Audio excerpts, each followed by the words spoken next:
E aí, como é que você está hoje? Seja muito bem-vindo ao curso do Enem do Enriquecendo com você. A ideia é oferecer a você de maneira rápida, objetiva e direta os principais assuntos que caem no Enem. Mas não só isso, mas de maneira que como ele vai ser usado, de que maneira ele vai ser operacionalizado na prova para que você se dê bem. A ideia é lhe ajudar exatamente nesse momento de maior dificuldade em que você precisa aprender e estudar de maneira mais intensa, se preparando para a prova agora no final.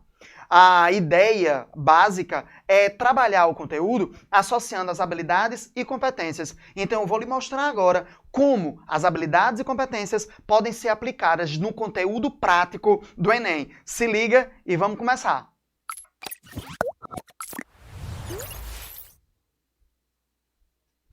A nossa primeira aula será sobre republicanismo. Mas o que será que seria isso na realidade? A ideia é fornecer a você ferramentas para que você possa pensar como é que a República se organizou e se estruturou no Brasil de maneira geral. Quais são os elementos ideológicos, quais são os aparatos sociais, políticos que vão desembocar naquilo que a gente chama de movimento republicano. Isso associado agora à ideia das habilidades e competências. Olha só, na H9 nós temos uma informação que é comparar o significado histórico-geográfico das organizações políticas e socioeconômicas em escala local, regional ou mundial. O que é que ele quer? Que a gente entenda o que é a República e quais são os desdobramentos que isso tem na vida cotidiana, tanto do indivíduo brasileiro como no mundo ocidental de maneira geral. Cuidado, porque quando nós falamos de república, nós não estamos falando nem da república grega, nem da república romana, mas da república brasileira, de caráter burguês, positivista e federalista, que vai ser instaurado no Brasil entre o século XIX e século XX. O nome é o mesmo, mas esse termo é ressignificado em elementos muito próprios. Já na H15, o que é que a gente tem? Avaliar criticamente conflitos culturais, sociais, políticos e econômicos. Ora, perceba, toda a estrutura de organização política, ela possui desdobramento social. O Brasil era uma monarquia com características próprias e se tornou agora uma república. De que maneira isso impactou a vida cotidiana das pessoas? De que maneira isso fez com que as pessoas passassem a sentir e se relacionar com o mundo de maneira diferente? Então, a partir dessas habilidades e competências, você vai fazer uma reflexão sobre como esse conteúdo pode ser aplicado na nossa prova. Para isso, você precisa de informações. E é aí onde a gente começa a nossa aula propriamente dita. Primeiro de tudo, quando a gente fala sobre republicanismo, nós temos que saber qual é o contexto que isso aconteceu. Aprenda. Se você descontextualizar, você não sabe analisar. Se você descontextualizar, você não consegue compreender quais são as análises. Isso se aplica a humanas de maneira geral. Então, sendo assim, o que é que estava acontecendo no Brasil entre o século XIX e o século XX que possibilitou o afloramento desse desejo, dessa sensação que deu origem ao republicanismo? Primeiro elemento é a questão da imigração. Essa imigração italiana e alemã, principalmente, associada a processos de branqueamento da população brasileira associados à modernidade. Esses imigrantes que vêm para o Brasil, eles estão diretamente vinculados a um projeto do Estado brasileiro e de sua sociedade, principalmente de sua elite, de compreender que a população negra, por ser negra, é responsável por um, talvez, atraso social, político e econômico. Esses italianos alemães, eles são principalmente deslocados para áreas de expansão econômica, que o Estado brasileiro vai colocar como áreas vazias. Não são necessariamente vazias. Existe uma população indígena, existe uma população negra, existe uma população pobre que vai ser omitida, invisibilizada pelo Estado brasileiro. A justificativa é que esses espaços vazios, eles precisam ser preenchidos geopoliticamente e serão preenchidos por uma população que o Estado brasileiro considera que é superior geneticamente e psicologicamente. Genética e psicologia unidos são elementos encontrados no conceito da eugenia do século XIX. Então, esses imigrantes, eles vão trazer uma carga comportamental, vão trazer uma carga política e social diferente. Fora o dinamismo econômico que eles vão empreender na economia por serem trabalhadores assalariados, por serem um mercado consumidor. Então, só a presença desses imigrantes já é uma impactação, uma mudança na percepção do Brasil. Um outro elemento importante é o surto de industrialização, que nós vamos chamar de Era Mauá.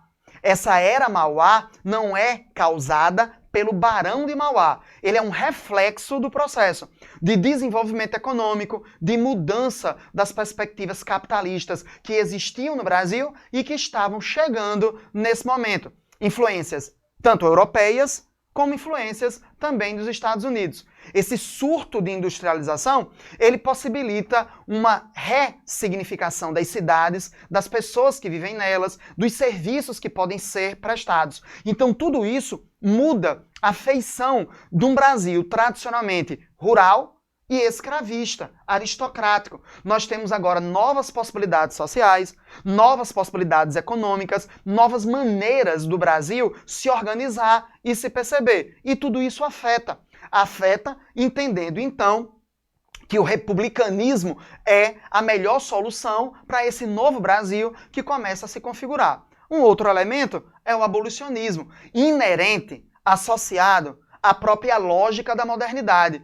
O abolicionismo foi efetivado pela princesa Isabel, só que estruturalmente ele já vinha acontecendo na formação política e econômica brasileira com as mudanças que o país passava naquele momento. Esses três elementos estão diretamente vinculados ao movimento republicano, intelectual, urbano, estabelecido por médicos, advogados, jornalistas e principalmente os militares do Exército. Nunca esqueça isso. Desvincular Exército do movimento republicano é não compreender a importância do Exército na República e como a República no Brasil se elabora, que não é da mesma maneira nem dos Estados Unidos, nem da mesma maneira da França. Sendo assim, nós temos duas influências ideológicas que vão compor esse movimento republicano. O primeiro deles é o positivismo de origem francesa. O positivismo compreende que uma nação desenvolvida é desenvolvida a partir da ideia de indústria e urbanização. Segundo, a ideia de civilização é controle sobre o corpo e sobre a mente das pessoas. As cidades republicanas, elas são diferentes das cidades coloniais ou monarquistas, porque elas são pensadas em uma lógica de controlar a natureza, por exemplo, a partir do saneamento, das águas, dos rios e também os corpos. Daí a ideia do deslocamento ser controlado.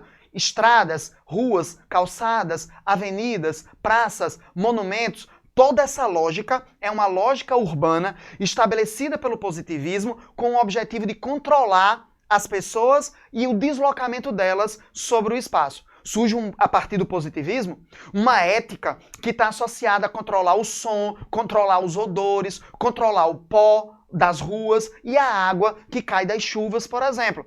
Tudo isso é uma histeria de controle do homem sobre a natureza sistematizado no positivismo. Porque este positivismo compreende que a ciência é a principal ferramenta dessa civilização. E o objetivo dela é a ideia de progresso contínuo, a ideia em que o homem, a humanidade, controla a natureza. Por isso essa ideia dos portos, de ferrovias, de hidrovias, sempre a ideia da natureza estar lá para servir o homem. O positivismo tem muita característica desse elemento. Não esqueça disso jamais. A ideia da ciência associada à racionalidade, que o homem, a humanidade, não pode representar emoção, sensação, porque isso é coisa de raças inferiores, de raças menores. Lembrem que esse é o momento de um racismo institucionalizado. Esse é o momento de uma eugenia, que compreende que o pobre é pobre porque geneticamente ele é comprometido. Ele tende geneticamente à violência, ao não trabalho, à mentira. Então o positivismo ele vai estruturar aquilo que o Brasil é do final do século XIX durante o século XX. O outro elemento é o federalismo, de origem estadunidense. Estadunidense. Estadunidense? Origem norte-americana. Tá? Para a gente não ficar falando apenas de americanos, um termo que você pode usar é estadunidense. O federalismo, ele dá a ideia da autonomia dos estados, da independência dos estados. O que acontece nos Estados Unidos? Aquelas 13 colônias se tornam 13 estados independentes, autônomos, unidos por uma federação. A ideia de governador nos Estados Unidos é uma coisa muito poderosa, muito independente, muito autônoma. E aí essa ideia é trazida para o Brasil, mas ressignificada, como o positivismo também foi. Então, esse federalismo e esse positivismo, ideologicamente, são eles que compõem aquilo que a gente entende que a República é. É igual à França? Não. É igual aos Estados Unidos? Não. É ressignificado em uma lógica própria das elites econômicas e das elites intelectuais brasileiras. Se no positivismo você tem a ideia que o voto aberto é um compromisso que o eleitor tem com o mandato do político que ele escolheu, portanto, a ação do político é também a responsabilidade do seu eleitor, no caso do Brasil, esse comportamento do voto aberto serve para que esse cara seja dominado, esse cara seja submetido pelas elites locais, ele seja coagido a votar em quem esses grupos políticos exigem que ele vote. No federalismo, isso deu espaço no Brasil para a autonomia e independência das elites locais, que usufruem do Estado em benefício próprio. A ideia de patrimonialismo, em que essas elites confundem o público com o privado, utilizando o poder público em benefício próprio, como aconteceu em todos os estados. Então, cuidado, positivismo e federalismo foram a base ideológica do republicanismo, mas foram ressignificados no Brasil através de elementos de interesses próprios. É quando outra coisa importante é a gente perceber o desenvolvimento de setores médios urbanos que não estão vinculados à monarquia. A monarquia no Brasil cai estruturalmente. Ela cai porque não existe mais motivo dela existir, porque o compromisso de Dom Pedro I era manter o Brasil monárquico da mesma maneira que ele era no período colonial, facilitando o poder e o domínio dessas oligarquias, dos grupos políticos aristocráticos. Por isso o Brasil adotou uma escravidão, adotou o catolicismo e manteve-se como uma aristocracia rural, uma agricultura. A partir do momento que o Brasil vai mudando e se alterando, não há por que a monarquia ser mantida.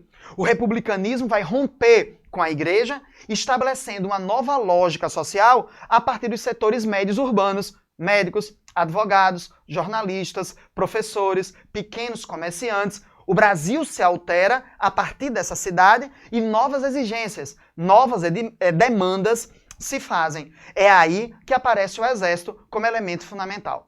O Exército vai condensar todos esses setores médios. É no Exército que nós vamos ter de médicos a jornalistas, de professores a engenheiros. E todos esses caras, eles pensam o Brasil dentro de uma lógica científica, técnica, de progresso, de controle do meio a partir dessa tecnologia e dessa ciência. A ideia desses setores condensados no Exército é entender o Exército como uma instituição incorruptível, uma instituição positiva no sentido de técnica, que não tem interesses particulares, que o interesse do Exército é a nação, é o Estado, é o progresso, é o desenvolvimento.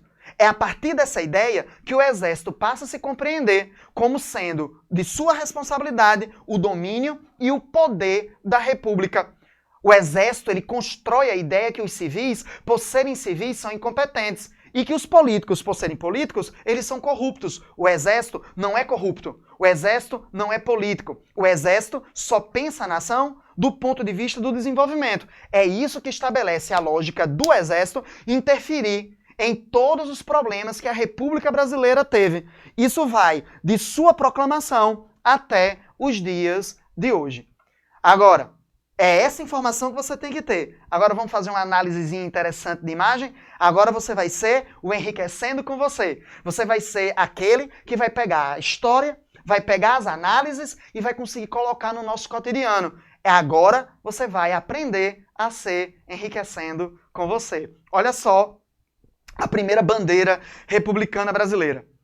Essa vai ser adotada pelo Exército, nosso primeiro presidente, Deodoro, e ela vai estabelecer uma relação direta com os Estados Unidos. Vai manter as cores da monarquia, contudo, ela é a representação daquilo que os Estados Unidos estabelecia. Tanto é que o primeiro nome do Brasil foi Estados Unidos do Brasil. Só que quando essa bandeira foi evidenciada, ela foi mostrada, ela teve uma reação tanto popular como uma reação das elites extremamente desagradável. Não vai ser aceita.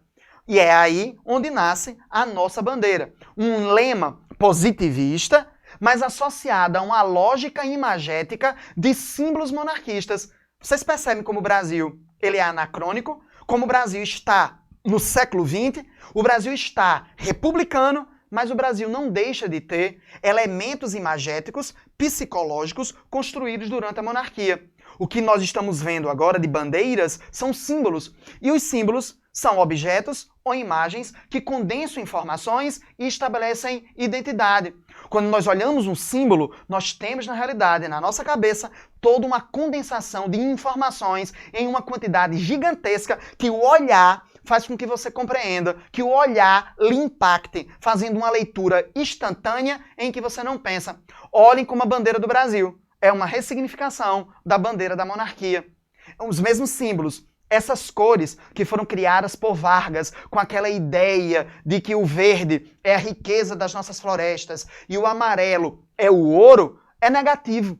Na realidade, essas cores, elas são manutenções ressignificadas da monarquia, das casas reais que formaram os Bragança e os Orleans. É aquela ideia dos Habsburgo, da esposa de Dom Pedro I, da mãe de Dom Pedro II, que são mantidas. É essa bandeira, com características republicanas, como ordem e progresso. Ordem, poder, autoridade, autoritarismo e progresso. Progresso só se dá a partir da ordem. O progresso se dá a partir do controle, que é feito por quem? Pelo exército. A nossa bandeira, ela tem características positivistas, mas elementos imagéticos que são ressignificados da monarquia. Viu como estudar Brasil é complexo? Viu que os símbolos são muito mais significativos do que a gente pensa no cotidiano?